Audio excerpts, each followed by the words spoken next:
అందరికీ వందనాలండి. అందరూ బాగున్నారా? ఈరోజు దేవుని యొక్క వాక్యాన్ని విందాము. వాక్యం వినే ముందు లైక్ చేయండి, షేర్ చేయండి, సబ్స్క్రైబ్ చేయండి. దేవుని యొక్క వాక్యంలో నుండి 1 యోహాను సువార్త పత్రిక 4వ అధ్యాయము 9వ వచనం మనం చదువుకుందాము.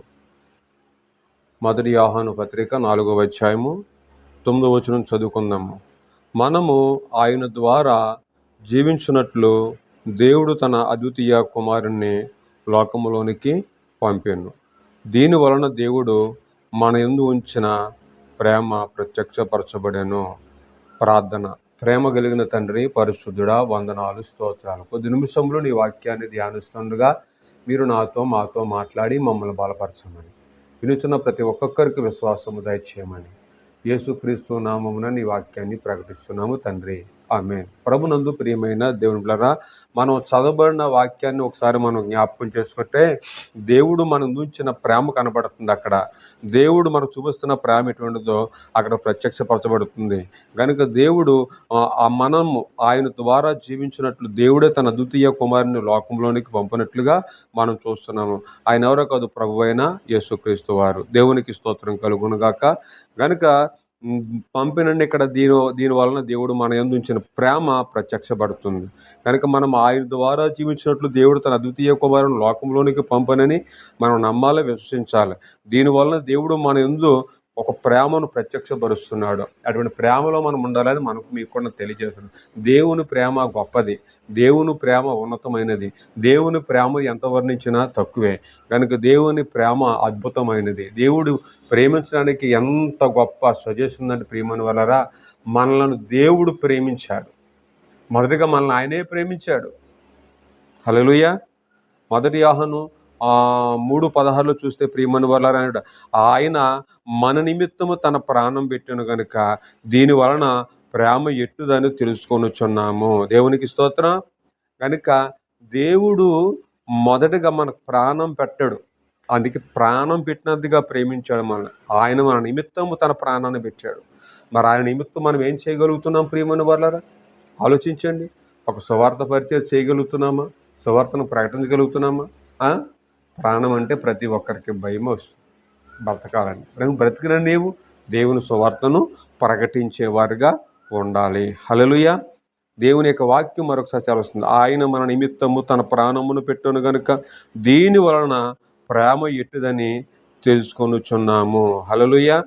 మనము కూడా సహోదరుల నిమిత్తము మన ప్రాణములను పెట్టబద్దులమై ఉన్నాము. ఆలోచించండి. దేవుడు ప్రేమ ఎలా కనబడుతుందంటే, ఆయన తన ప్రాణాన్ని మన కొరకు పెట్టాడు. యోహాను సువార్తలో అంటాడు 3:16, దేవుడు లోకమును ఎంతో ప్రేమించాడు. నీవు ఒక వ్యక్తిని ప్రేమించాలంటే ఏదో ఆశించి ప్రేమిస్తావు. ఒక వ్యక్తిని ప్రేమించడానికి ఏదో ఆశించి ప్రేమిస్తూ ఉంటావు. కానీ దేవుడు నీ దగ్గర ఏం ఆశిస్తున్నాడు? తనలాగా నువ్వు జీవించాలని దేవుడు కోరుకుంటున్నాడు. ఆయన ఎంత ఎవరిని ప్రేమిస్తున్నారు? ఒకరిని కాదు, ఇద్దరిని కాదు. లోకం అంటే లోకములో ఉన్న ప్రతి ఒక్కొక్కరిని దేవుడు ఎలా ప్రేమిస్తాడంటే, ప్రియమైన వాళ్ళరా, ఎంతగానో ప్రేమిస్తున్నాడు. అందుకే దేవుడు లోకమును ఎంతో ప్రేమించెను కాగా తన అద్వితీయ కుమారునిగా పుట్టి వానియందు విశ్వాసముంచు ప్రతివాడు నశింపక నిత్యజీవం పొందినట్లు ఆయన అనుగ్రహించెను. దేవునికి స్తోత్రం. ఆయన ఎందుకు ప్రేమిస్తాడంటే, ఎవరు నశించకపోకూడదని, ఎవరు పాడవకూడదని, ప్రతి ఒక్కరు నిత్యజీవంలో ఉండాలని దేవుడు ఆశిస్తున్నాడు. అందుకే ప్రతి ఒక్క ప్రజలు కూడా నిత్యజీవంలో ఉండాలని ఆయన తన ప్రజల కొరకు ప్రాణం పెట్టాడు. హల్లెలూయా. కనుక నిత్యజీవానికి వెళ్ళాలంటే, ప్రియమైన వాళ్ళరా, నిజరక్షకుడైన యేసుక్రీస్తు యొక్క మనము మార్గంలో నడవాలి. నేనే మార్గమును, సత్యమును, జీవమును అని సెలవిచ్చారు. కనుక యేసుక్రీస్తు వారు చూపిస్తున్న మార్గం ఏంటంటే నిత్య మార్గము, సత్య మార్గము, నశించిపోయే మార్గము కాదు, అది జీవింపజేసే మార్గం. కనుక యేసుక్రీస్తు వారిని మనం అంగీకరించి ఆయన మార్గంలో నడిస్తే నిత్య జీవం పొందుకుంటామని యోహాను సువార్తలో చెప్పబడుతుంది. హల్లెలూయా.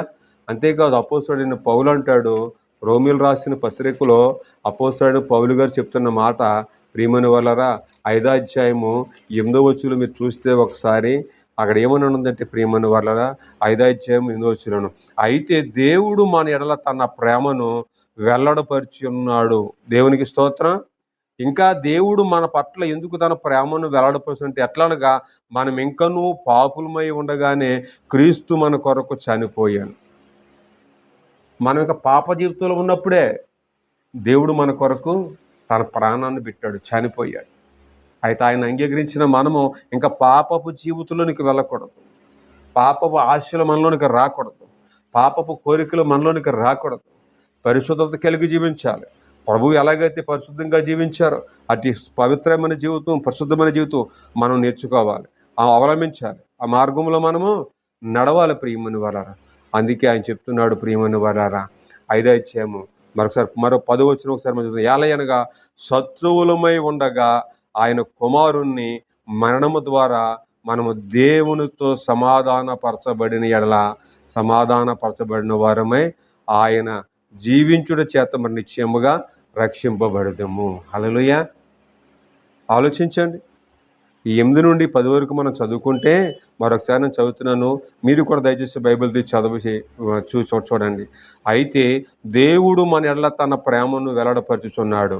ఎట్లనగా మనం ఇంకనూ పాపులమై ఉండగానే క్రీస్తు మన కొరకు చనిపోయాను. కాబట్టి ఆయన రక్తము వలన ఇప్పుడు నీతిమంతులుగా తీర్చబడి మరింత నిశ్చయముగా ఆయన ద్వారా ఉగ్రత నుండి రక్షింపబడదుము. దేవునికి స్తోత్రం. ఇయాలయనగా శత్రువులమై ఉండగా ఆయన కుమారుని రక్షణ ఆయన కుమారుని మరణము ద్వారా మనము దేవునితో సమాధానపరచబడిన వారమై ఆయనను జీవించుట చేత మరి నిశ్చయముగా రక్షింపబడుదుము. దేవునికి స్తోత్రం. హల్లెలూయా. కనుక దేవుడు మనల్ని ప్రేమించాడు. దేవుడు మనల్ని ఎందుకు ప్రేమించాడు? మన దగ్గర అందం ఉందనా, ఐశ్వర్యం ఉందని కాదు. మనం పాపములో జీవిస్తున్న మనలను దేవుడు ప్రేమించాడు. లోకపు ఆశ, ఒక పాపములో కొంత పాపం చేయడానికి చాలామంది ఇష్టపడుతూ ఉంటారు. అలా పాపం చేసే వారందరిని దేవుడు ప్రేమించాడు. ఆ పాపులు మారడానికి, పరిశుద్ధులుగా జీవించబడ్డానికి, నిత్యరాజ్యంలో ఉండడానికి ఆయన ప్రాణం పెట్టడానికి ఇష్టపడ్డాడు. అది ప్రేమ.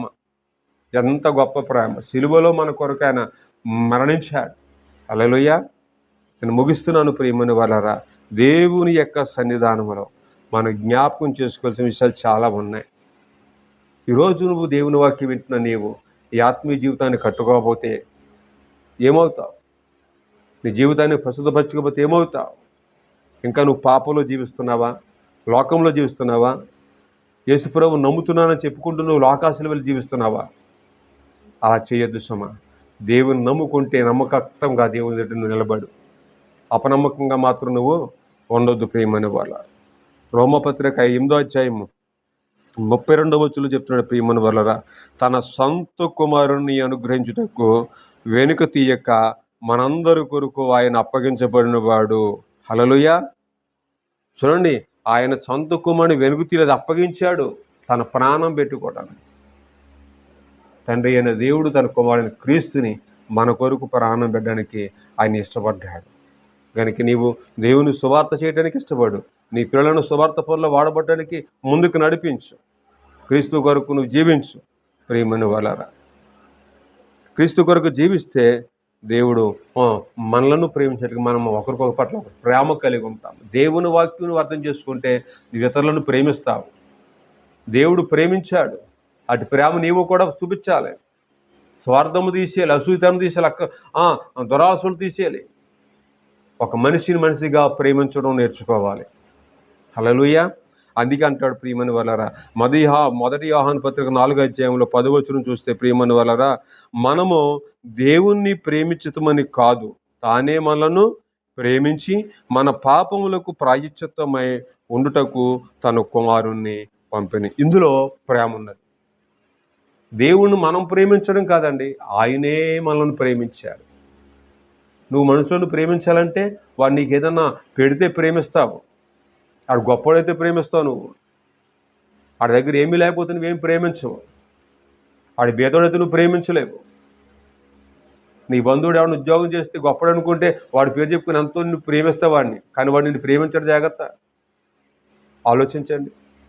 దేవుడు ఏం చూడదండి, లోకములో పాప జీవితంలో జీవిస్తున్న ప్రతి ఒక్కొక్కరిని దేవుడు ప్రేమించి ప్రాణం పెట్టాడు. ముందు మనలను ప్రేమించాడు, లోకంలో ప్రతి ఒక్కరిని ఆయన ప్రేమించాడు. కానీ ఆయన ప్రేమను అర్థం చేసుకోవటంలో చాలామంది వెనకబడి ఉన్నారు.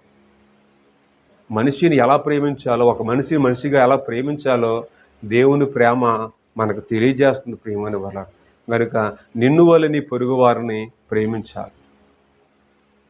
నీ శరీరానికి చిన్న దెబ్బ తగిలితే ఆ శరీరాన్ని ఎంతగా ప్రేమిస్తావో అలాగే నువ్వు ఎలా ప్రేమించుకుంటావు నువ్వు అలాగే ఇతరులు కూడా ప్రేమించాలి. హల్లెలూయా.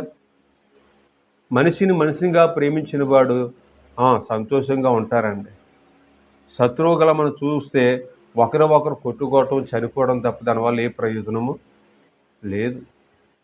తల్లి గర్భంలో రూపించబడక మునుపు మన పిండముగా ఏర్పడక ముందు దేవుడు ఏర్పాటు చేశాడు మనల్ని. కానీ తల్లి నిన్ను కని పెంచి 20-30 సంవత్సరాలు నిన్ను పోషించి పెద్దవాడిని చేస్తే నువ్వు ఒకరి పట్ల ఒకరు కక్ష పెట్టుకుని చంపుకుంటే కన్నవారికైనా సంతోషం ఉంటుందా? ఆలోచించండి.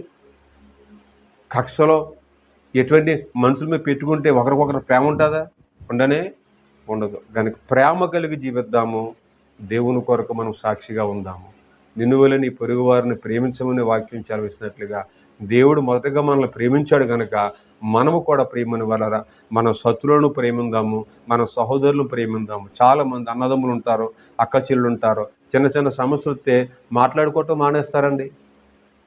మళ్ళీ ఆదివారం ప్రార్థన మానుకుంటూ వెళ్తూ ఉంటారు. కానీ వారిలో ఏమి లేదు, ప్రేమ లేదు. ప్రేమ ఉంటే ఐక్యత కొనండి, ప్రేమించి మాట్లాడుకోండి. ఎందుకు కక్షలు? అటువంటి మానేసి ప్రేమ కలిగి జీవిద్దాము. వ్యక్తిగా మనం ప్రేమిద్దాం, మనుషులుగా ప్రేమిద్దాము. ఆ ప్రేమను దేవుడు వెళ్ళపరచడు కనుక దేవుని ప్రేమలో గొప్ప త్యాగం ఉన్నది. మరి నీ ప్రేమలో ఏమున్నది? మనం ప్రేమించే ప్రేమలో ఏముండాలి? అటువంటి ప్రేమ కలిగి ఉండాలని ప్రభు పేరట నేను తెలియజేస్తూ ఈ మాటలో ముగిస్తున్నాను. ఈ మాటలు దేవుడు దీవించునుగాక. ఆమేన్. చిన్న ప్రార్థన.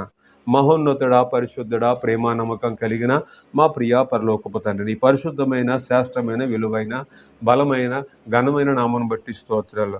ఎత్తబడిన వాక్యము వినిచిన బిడ్డ హృదయాల్లో మీరు ఫలింపచేసి అయ్యా వారిని ఇంకా బలపరచమని, ఆత్మీయంగా ఒక మెట్టు పైకి లేవనెత్తమని ప్రభు, వారికి కలిగి ఉన్న ప్రతి సమస్యలు, శోధనలు మీరు తొలగించి నీ నామానికి మహిమ తెచ్చుకోమని మా ప్రభువు ప్రియరక్షకుడు యేసుక్రీస్తు నామమున ప్రార్థించి వేడుకొనిచున్నాం పరమ తండ్రి. ఆమేన్. God bless you. అందరికీ వందనాలు. దేవుడు మిమ్మల్ని మీ కుటుంబాలను బహుగా ఆశీర్వదించును గాక. Amen, amen, amen. లైక్ చేయండి, షేర్ చేయండి, సబ్స్క్రైబ్ చేయండి, సపోర్ట్ చేయండి. మిమ్మల్ని మీ కుటుంబాన్ని దేవుడు దీవించును గాక. ఆమేన్.